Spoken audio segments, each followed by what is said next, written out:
Professor Sen is at the Harish Chandra Research Institute at Allahabad.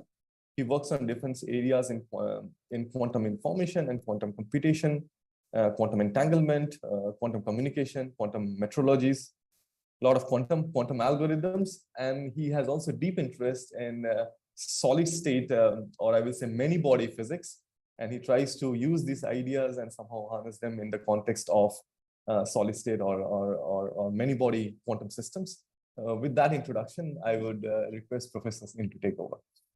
Yeah. Thank you, Shorin, for the introduction. And thanks to all the organizers for giving me this opportunity to speak here. Am I audible? Yeah, very much. Yeah, thank you. Thank you. So I'll share my screen. And I'll put off my video to save bandwidth.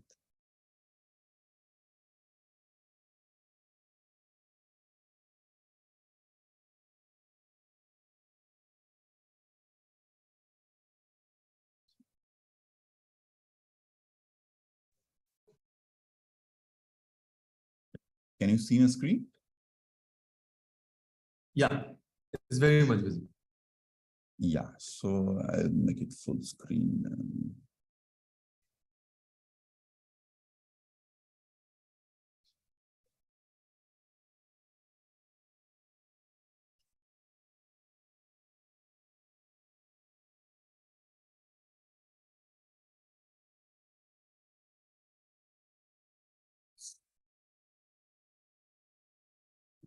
So yes, I'll be talking about some things about quantum resources and quantum devices.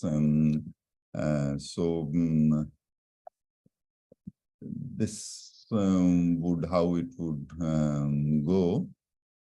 So I will begin with telling you about a relation between entanglement and quantum coherence.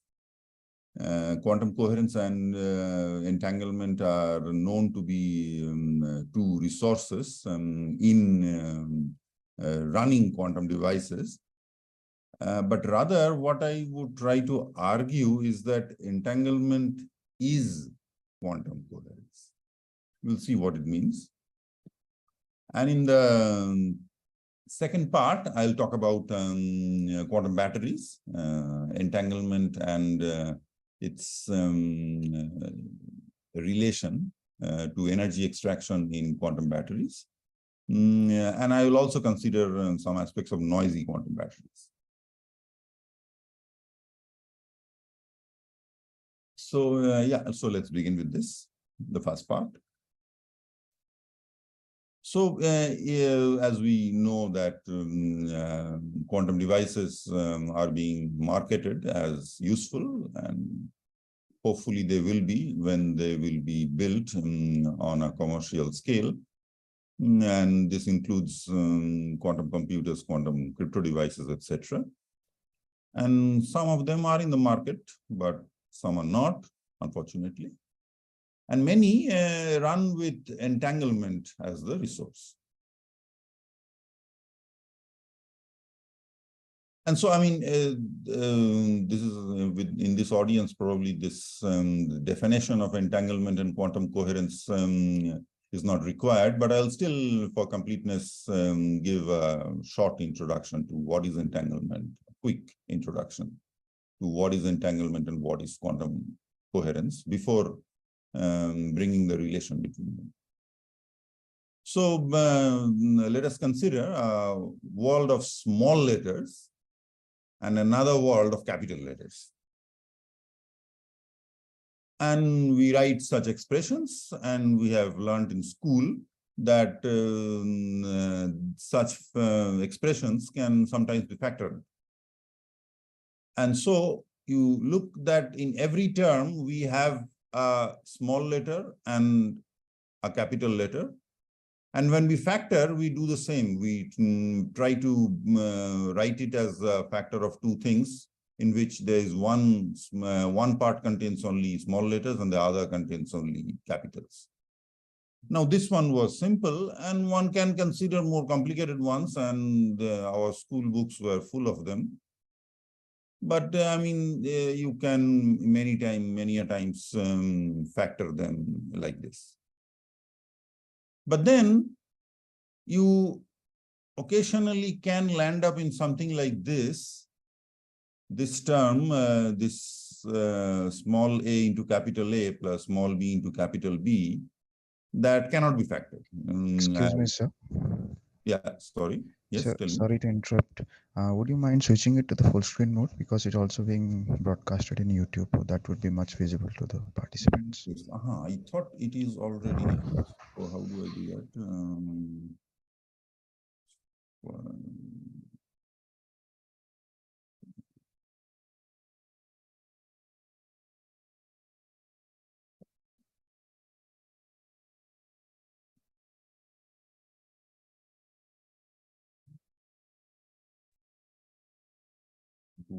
Does anyone know? I think so. It should be slide only from view. Sorry. If you go to the view option, it should be like slide only. Slide only. Yes. Slide only, and then full screen. Where is the full screen? Full screen. But still, I think it's not full screen, no? Sir, you can press that play button. I think. Yes, you're right. Thank you. This play button, but this is not. Yes. Now it's okay? Yes, Yeah. sir, it's fine. Thank Yeah. you, sir. Thank you. Thank you very much. Sorry, I should have done this before. Yes. So I was here. And can you see my cursor? Not yet. This. You cannot see my cursor. Okay. Yes. So I think in this mode, the cursor does not remain visible. Okay. Yes, I think at least it is not visible right now. Yeah, so I will try to explain it by words where I am. I will usually be in the last line.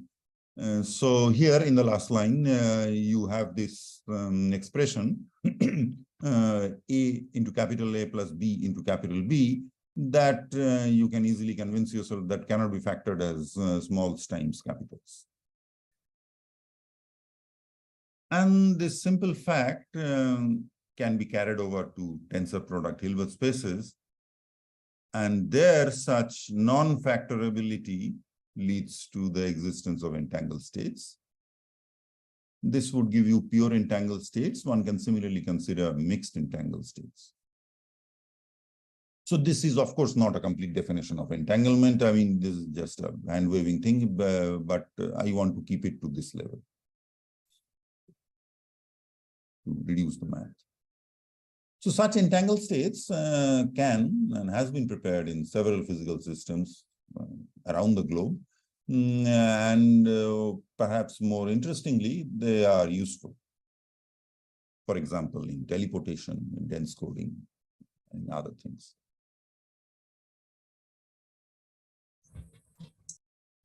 Quantum coherence was, of course, well known since the beginnings of quantum mechanics. There was this poor cat, and there was a Stern-Gerlach experiment and so on.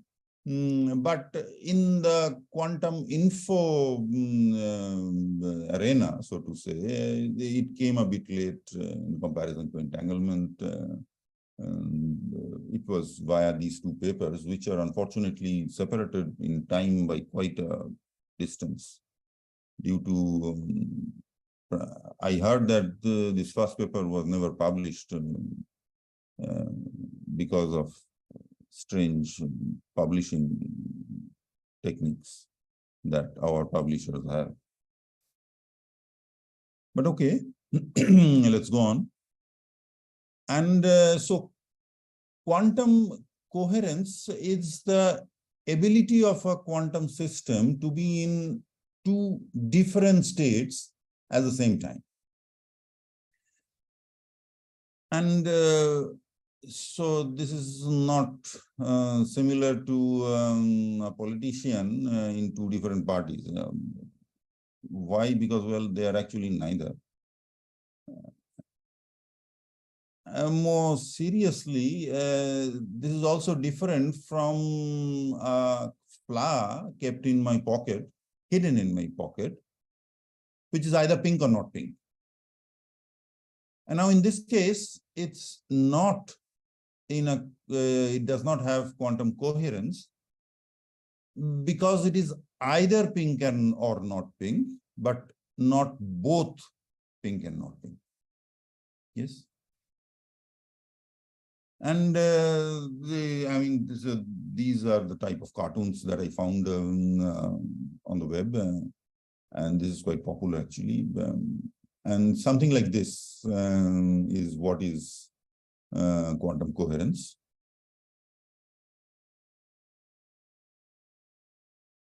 And now we know that any definition of entanglement needs to specify the partitions of the entire system. One needs to say it is entangled between what and what, at least two parties. Similarly, any definition of quantum coherence would need to specify the basis in which the coherence is being considered. So in a double slit experiment, one needs to define what the slits are. And then one needs to consider superposition with respect to the outputs of those slits. It should probably be where the slits are. So if you take the plus state, the eigenvector of the sigma x Pauli matrix, it has no quantum coherence in the x basis, but it has a lot of it, actually maximally coherent, in the z basis.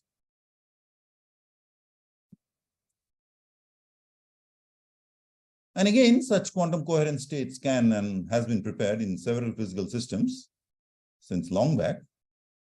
And moreover, they are also useful, for example, in doing quantum cryptography.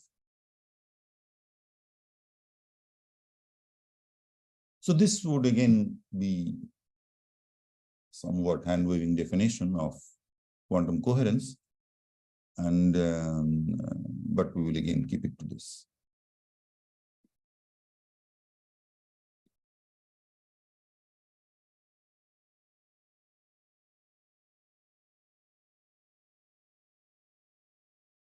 So as I said, the first part of the talk, we will consider the relation between entanglement and quantum coherence.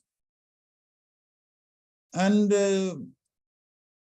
typically, quantum coherence and entanglement in the literature have been seen as different types of quantum resources. Except there are some relations that are known. And for example, it is long known that quantum coherence is necessary for entanglement creation. So for example, if you take the C0 gate, it creates entanglement only when there is quantum coherence in the input. And so if you take these states, which does not have any coherence in this basis, then the C0 gate outputs are all product states. This does not mean that whenever there is quantum coherence, entanglement will be created by the C0 gate. It's necessary, but not sufficient. But what we will see, what we will try to argue is that there is more to this connection than this.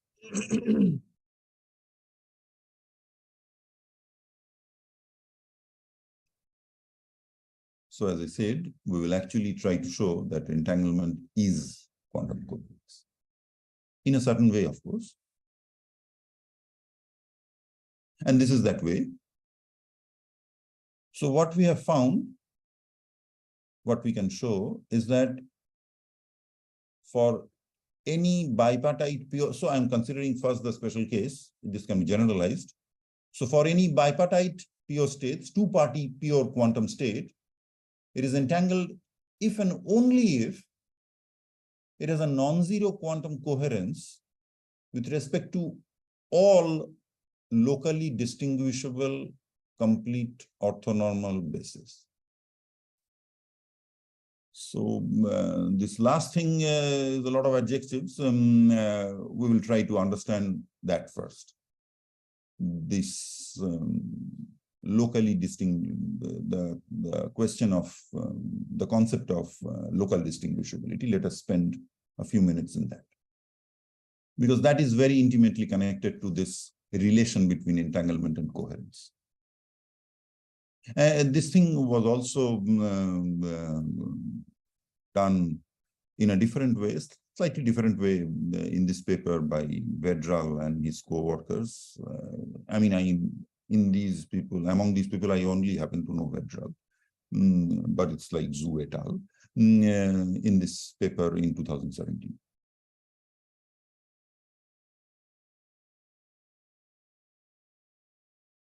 So, as I said, let us digress a bit to discuss about local distinguishability of sets of states. So, local distinguishability is happens to be sort of a sub-area in its own right. And there are very interesting things that are known to happen there. And one of the first papers in this area was by these people who called it quantum non-locality without entanglement. And they showed that there exists a set of mutually orthogonal states which doesn't contain any entanglement. They're all product states, pure product states. And if it even forms a complete basis, they can be indistinguishable under local operation. So LOCC stands for local quantum operations and classical communication. So people previously thought that if there are two orthogonal states that cannot be distinguished by LOCC, then it must be related to the entanglement content. This paper directly went against it.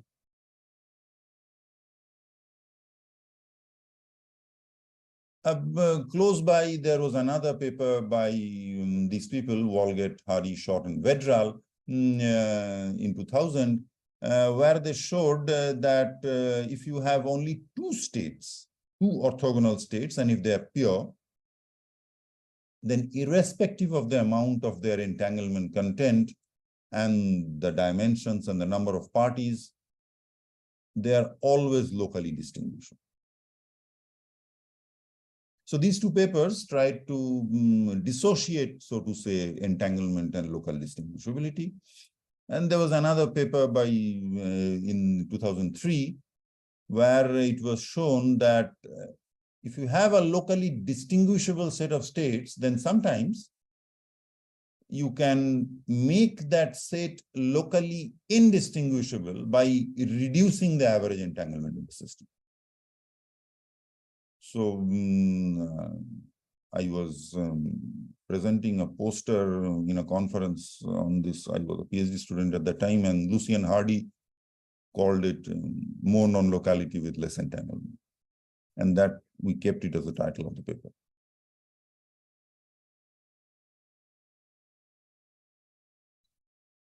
So these results tend to tell us that this is a difficult subject, and it is.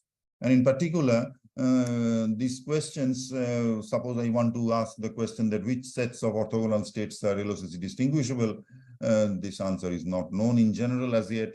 And even if you consider complete basis of orthogonal states, and I want to ask you which of them are distinguishable locally, that is also not known.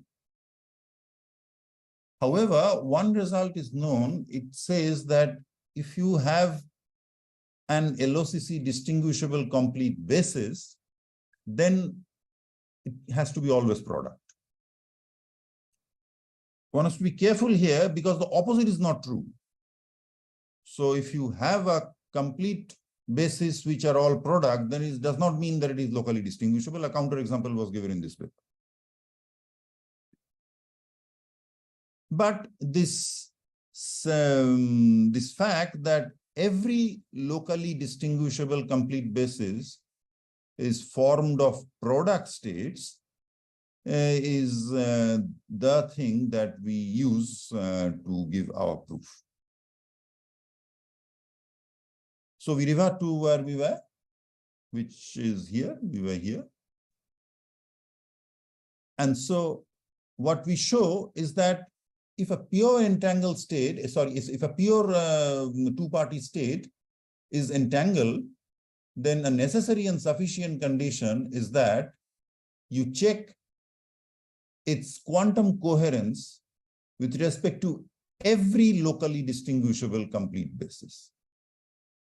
And if this value is non-zero with respect to at least one basis, then the state must be entangled.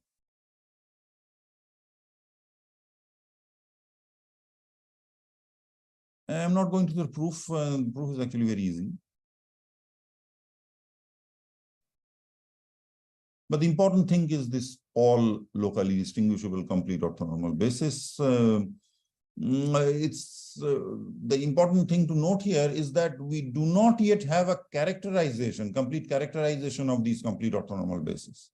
So this theorem, this relation is true, but we don't know all these bases. We cannot write down all those bases. We know some properties of it, but not completely.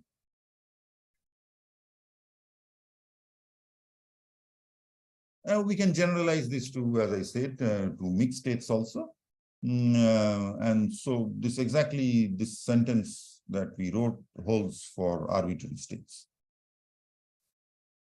And we can quantify this. The previous sentence was, this statement was a qualitative relation, but we can quantify it. And we can show that the quantum coherence in locally distinguishable basis. And now when we quantify, we must say, what is the measure of quantum coherence? It is in this quantum coherence that we use for this relation is the relative entropy of quantum coherence. And we take convex roof extension for mixed states. And this definition of quantum coherence is exactly the entanglement of formation of a two-party state.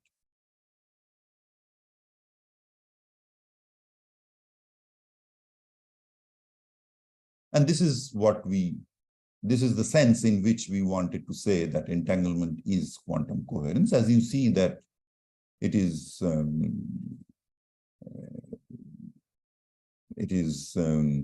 in a sense, it's in this sense, in the sense of these two sentences, that entanglement is quantum coherence.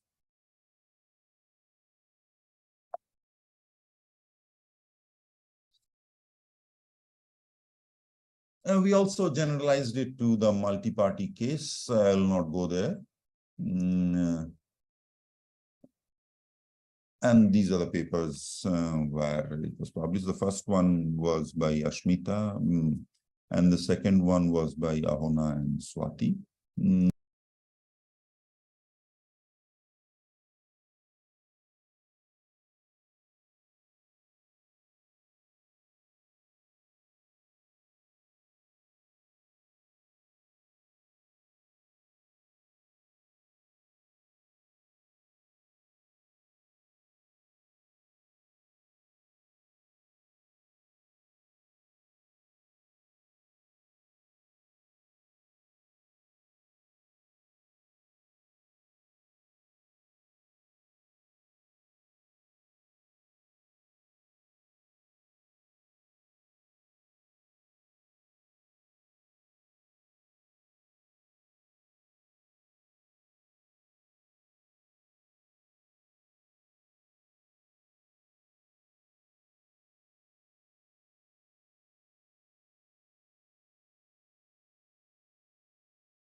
situation where it can be integrated into hardware, in device hardware. So for example, if I'm building a quantum computer, then there should be a quantum battery inbuilt into its hardware, and that I think is still left. Yeah, right.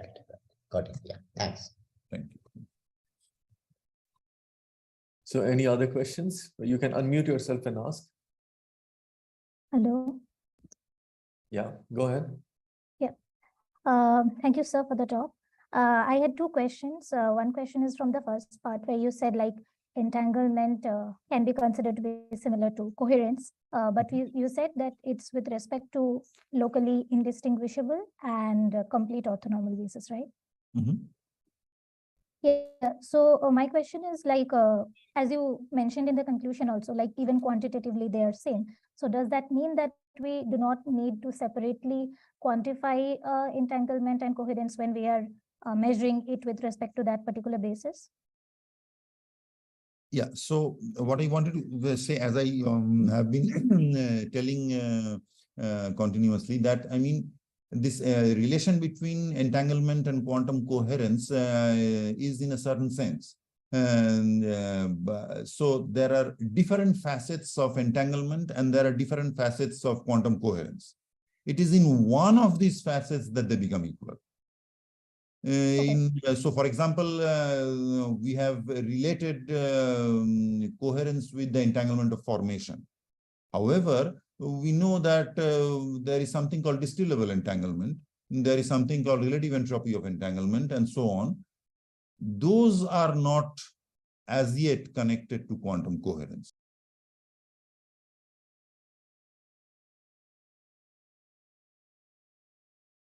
So it's not that everything is the same. It's same on a certain phase of quantum entanglement. It's the same as quantum coherence. Yeah, and I had another question from the second part. At last, you showed that you incorporated like the non-Markovianity, considering the interactions. So are these interactions just between the two batteries that you consider, or are you also taking into consideration the interactions that it might have with the larger environment? Yeah. So this non-Markovianity is appearing because the noise model that we consider is between 1 qubit of the 2 qubit battery and a spin environment. So there is an interaction between one of the qubits of the battery and the spins of the environment. But then after every finite time, I change the environment spin with a new spin, which is exactly the same as the previous one. So this is how I try to bring in Markovianity into the system. But then there is a finite time during which the spin environment is interacting, the spin from the environment is interacting with the battery spin. And during this time, there is backflow of information, and that is where non-Markovianity creeps into the system.